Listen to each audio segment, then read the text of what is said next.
Bienvenidos al primer podcast del León de Nemea. Yo soy Antonio Silva y hoy hablaremos sobre la batalla de Gaugamela. Comencemos.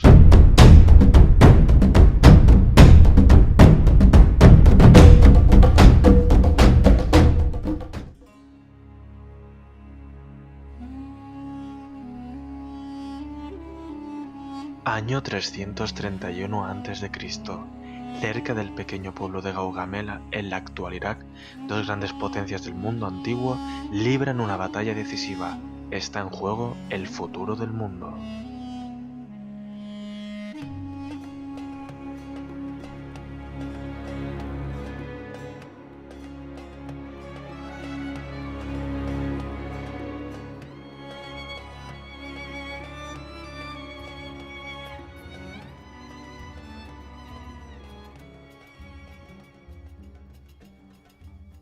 Es una de las batallas más trepidantes y fascinantes de la historia.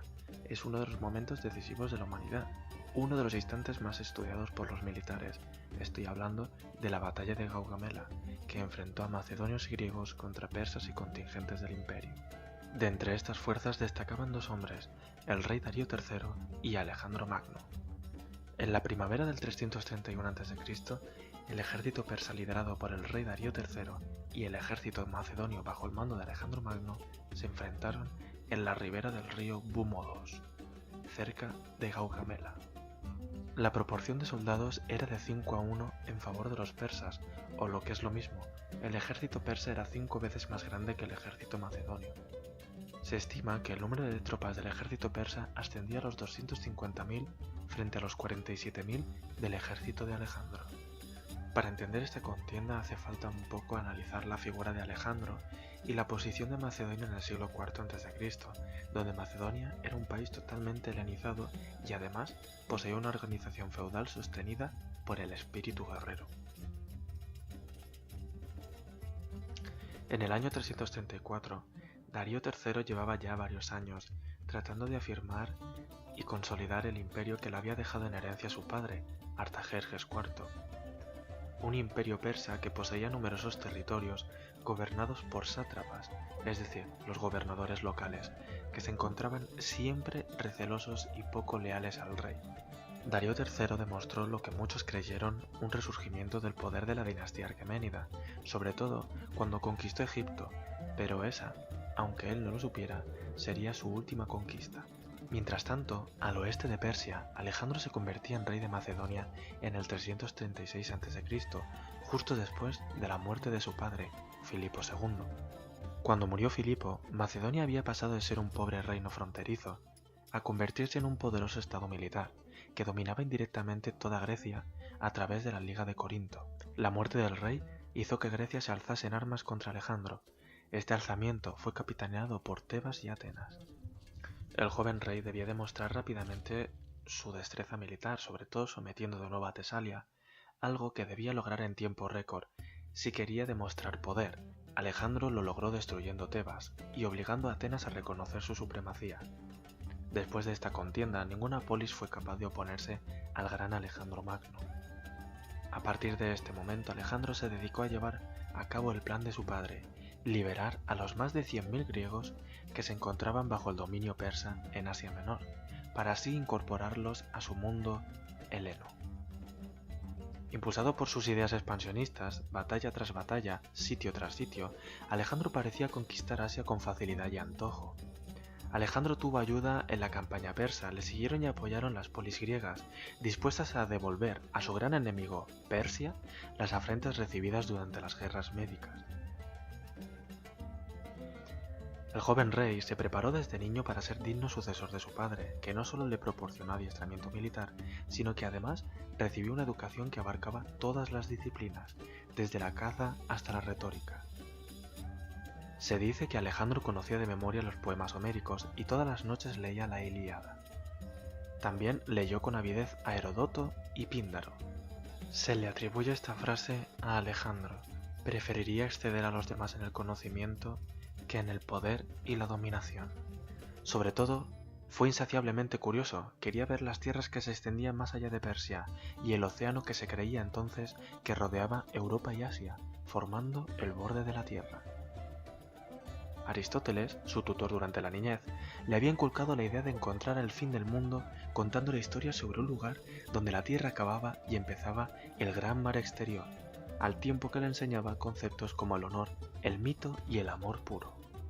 Desde pequeño, Alejandro demostró las características que más destacadas iban a ser de su personalidad: un chico activo, enérgico, sensible y sobre todo ambicioso. Ya en el año 338 a.C., con tan solo 18 años de edad, fue comandante de la caballería macedónica en la batalla de Queronea, y ese mismo año fue nombrado gobernador de Tracia.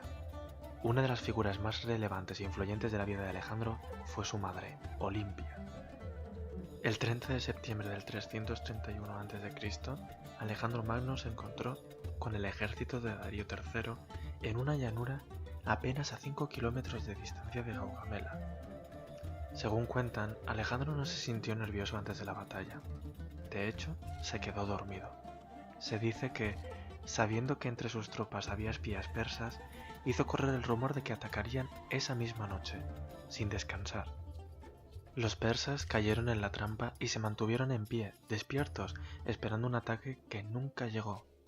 Por la mañana, los macedonios estaban descansados y frescos. Los persas, en cambio, no lo estaban.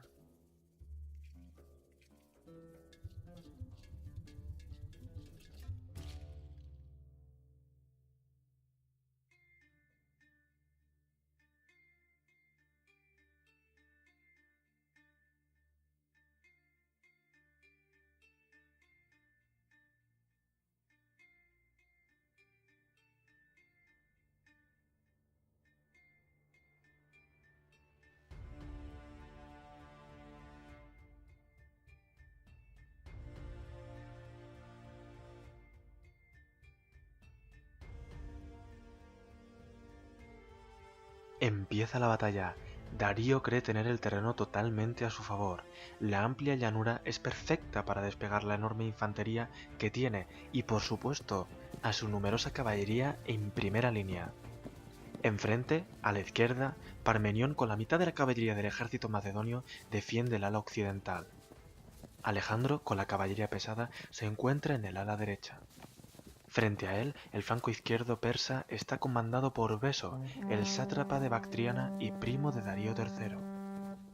Alejandro bascula su ala derecha sobre la izquierda persa y se lanza a la carga utilizando la formación oblicua de Epaminondas. Los persas, por su parte, no esperan más. Su caballería comienza a avanzar sobre los macedonios. Una parte de la caballería persa se dirige hacia Parmenión. La batalla ha comenzado.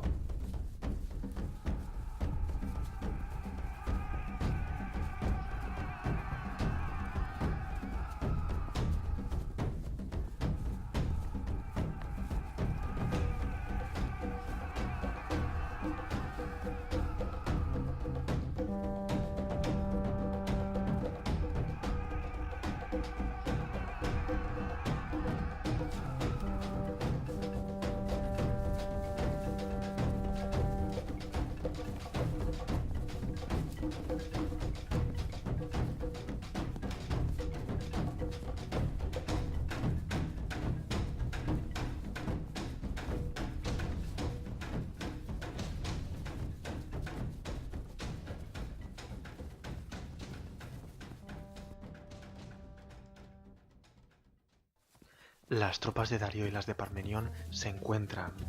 El orden de combate persa parece sacado de un manual, un ataque recto, firme y uniforme. Aún así, las falanges situadas en el centro de la escena se mantienen, presionan y rechazan asalto tras asalto.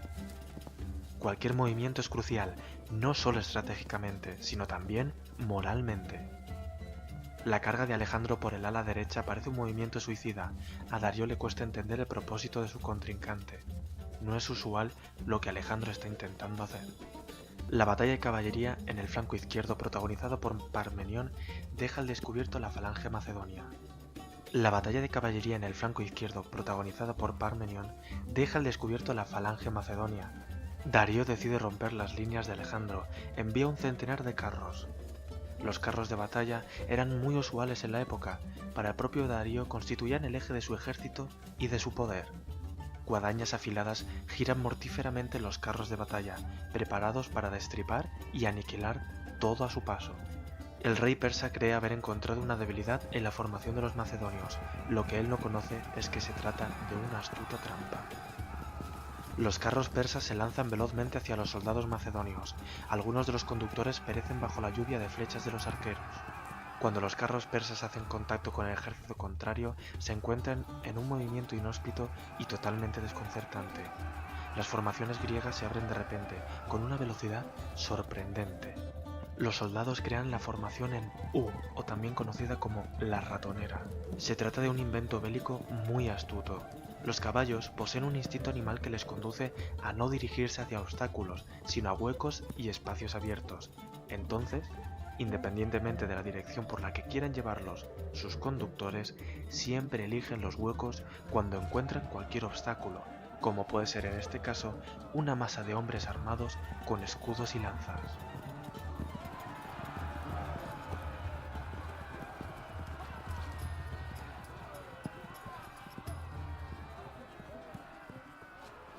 Así, los soldados macedonios comienzan a hacer llover lanzas encima de los caballos y los conductores.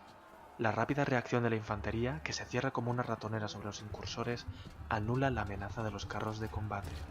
La falange se encuentra precedida por arqueros, honderos y tiradores capaces de disparar con gran precisión a los caballos. Los carros persas son totalmente aniquilados, no tienen nada que hacer. A partir de esta batalla, nunca más fueron el eje de ningún ejército. El carro de combate había perdido todo su prestigio. Debido a las diferentes oleadas y a las cargas de caballería, se ha abierto un hueco que deja a Darío al descubierto, totalmente desprotegido ante la caballería pesada de Alejandro. Abriendo brecha entre las líneas persas, la caballería de Alejandro logra introducirse en formación de cuña en la defensa de Darío. El premio gordo, la cabeza de la serpiente. Si Darío moría, Alejandro se podía autoproclamar rey de toda Persia, algo que evidentemente ni él ni nadie podía dejar escapar. Darío, angustiado y atemorizado, no podía más. Huye despavorido del campo de batalla, dejando a sus hombres sin rey por el que morir. Sin embargo, aunque diezmado y derrotado por el ejército macedonio, el ejército persa continúa la batalla en Gaugamela. Parte de la caballería persa logra romper la línea y atacar a la caballería enemiga del ala izquierda, donde se encuentra Parmenión y sus hombres. Alejandro debe decidir salvar a sus soldados o conseguir la cabeza del rey. Finalmente, toma la decisión. Una decisión que demostraría una vez más la inteligencia y perspicacia del joven rey. Alejandro regresa con su caballería pesada y carga contra los persas mientras las falanges se lanzan contra el ala derecha persa, que se hunde mientras se corre la voz de la huida de su rey. La ferocidad y arrojo de las tropas de Alejandro termina de hundir al ejército enemigo. Las brillantes tácticas de Alejandro salvan la batalla. Alejandro Magno había demostrado tener perfectamente estudiadas todos los movimientos posibles en aquel escenario. Alejandro Magno había demostrado tener perfectamente estudiados todos los movimientos posibles en aquel escenario. Además, con su ejército profesional que ejecutaba al momento todas sus órdenes, era todo mucho más sencillo para Alejandro. Historiadores modernos apuntan a que las bajas persas ascendieron a 40.000 frente a las 5.000 bajas macedonias. La derrota persa tuvo consecuencias inmediatas. Occidente y Oriente se conectaron. El legado cultural de Egipto, Mesopotamia y Babilonia cayó bajo las manos de Alejandro, que ahora poseía el imperio más grande jamás conseguido hasta aquel momento.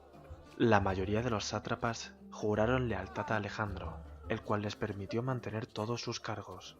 La leyenda de Alejandro no había hecho nada más que empezar. Era el principio de muchas conquistas. Espero que os haya gustado este podcast histórico sobre la batalla de Gaugamela y la figura de Alejandro Magno. Un saludo, Antonio Silva.